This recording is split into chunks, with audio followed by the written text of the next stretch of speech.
Greetings, Wanderer. It is my pleasure to introduce you to a unique tour.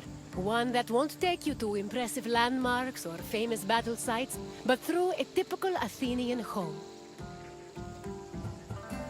For an outgoing people like the Greeks, the house was a refuge of privacy. Inside, they could escape from the constant demands of civic life to enjoy the simple pleasures of family life.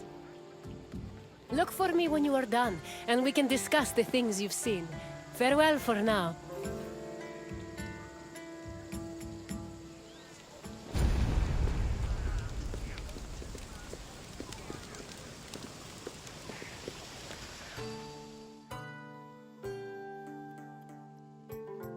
The house, or oikos, was a residence for Greek families and their slaves.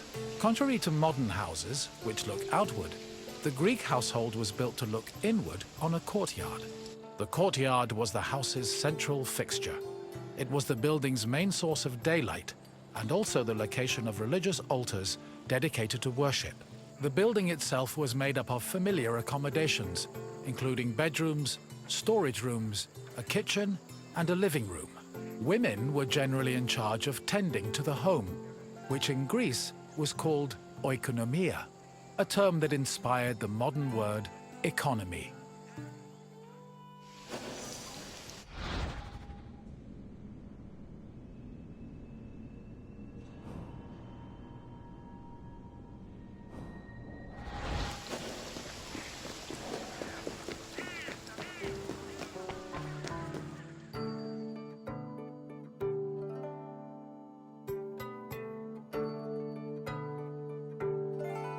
A pasta was a corridor that connected a house's courtyard to its residential section. Archaeological evidence from the city of Olynthos reveals that pastas were added to Greek home design in the 5th century BCE.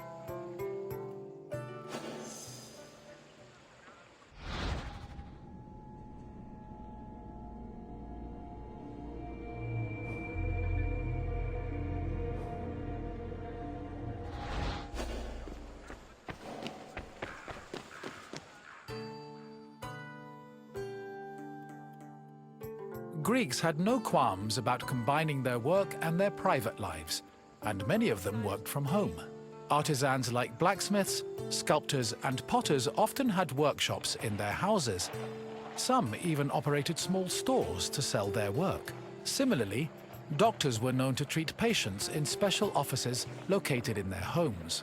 Women also worked in the house and were responsible for making textiles, as well as producing clothes and supervising weaving, which was carried out by slaves. If the household was wealthy enough, they could even produce a surplus of textiles to sell in times of financial difficulty.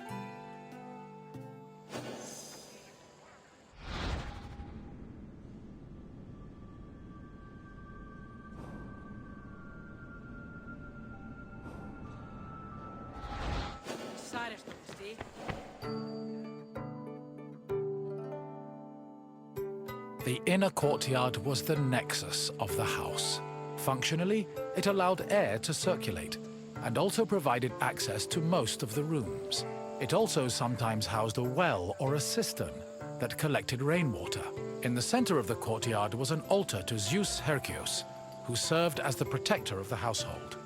Women would often use the space to sew and cook, while children used it as a play area. Furthermore, if the family had pets or animals, the courtyard was where they were allowed to run free.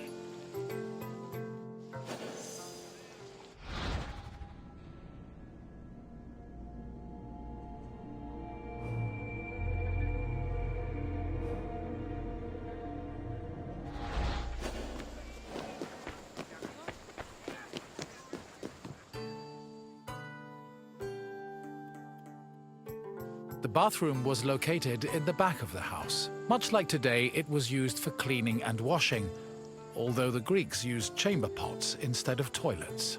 Most bathrooms had a luterion that could be filled with water for washing.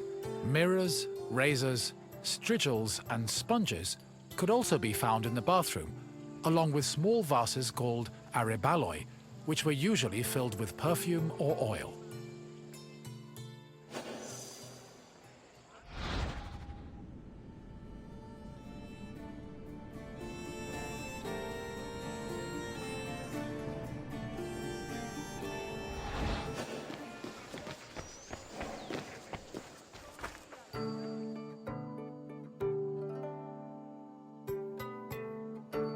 Greek homes had kitchens where the family's meals were prepared.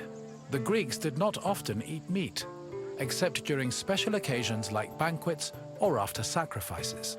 They had mainly a grain-based diet, eating staples such as bread, porridge, or a barley cake called maza.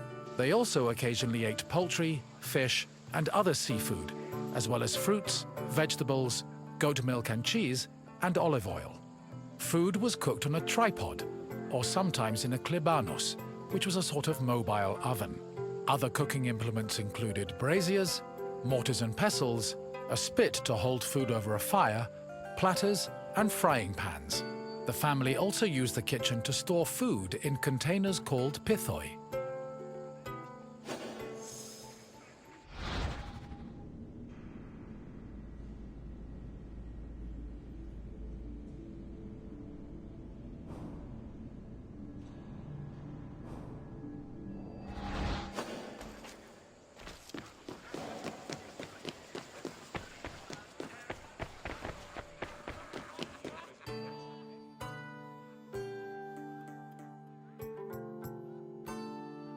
Symposia were major social institutions in Greece. They were drinking parties held exclusively for men. The party took place in the men's section of the house, the andron, where residents and guests reclined on special couches called klinai. Food was served on low tables set in front of the couches, while wine was placed in a crater in the center of the room. During a symposium, men drank, sang, had philosophical discussions, and played games like kotobos. Musicians, dancers, and even courtesans were often welcomed to attend as well. However, wives and daughters were always excluded.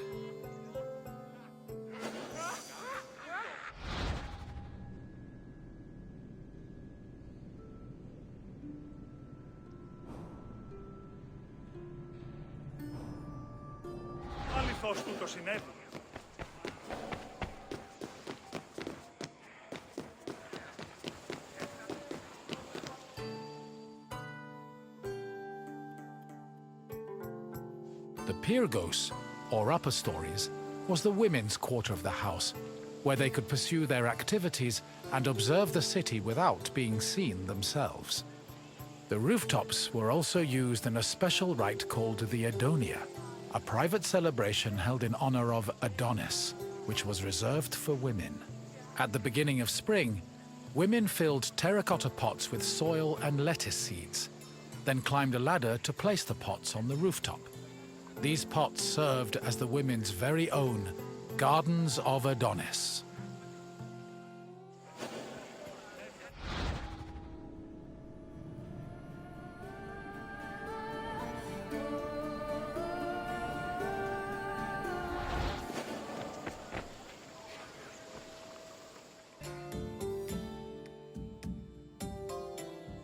I hope you now have a better understanding of the routines and home life of the Greek people. What would you like to do next? Farewell, wanderer, and thank you for visiting my city.